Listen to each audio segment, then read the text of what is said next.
How to do a freeze frame snapshot effect in CapCut. If any day any of you are a CapCut user and you would like to use the freeze frame snapshot effect on your very CapCut, but you do not know how to do that, just follow the following steps. For this, first of all, you have to find the very CapCut application on your mobile device. After you find the very CapCut application, you have to tap on it. After tapping on CapCut like this, your CapCut application will be launched on your very mobile device.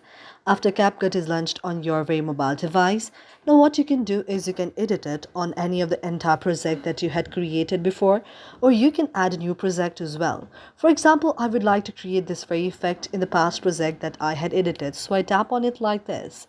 So if you also tap on it like this, you can see that your very project will appear it. After you see like this, now you have to scroll on the downside, and what you can do is you can tap on the video like this. After tapping on the video like this, you have to scroll like this, and then you can see the option of freeze on the downside. You have to find the option of freeze and then tap on it. After tapping on the option of freeze, now you can see that the video will be separated to some of the form. Now after it's separated to some of the form, you have to go to the option of the effects here and then tap on the option of video effects. And in the search icon of the video effects, you have to search camera. After searching for camera, now you can see the next interface like this. You have to wait for a while until this kind of effect comes there. Now after that, you have to tap on the option of the camera option on the downside and then tap on the very effect.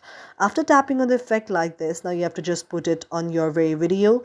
And after adding it to your video, what you can do is now you can also set a text effect there, and your very thing that you want to do will be solved.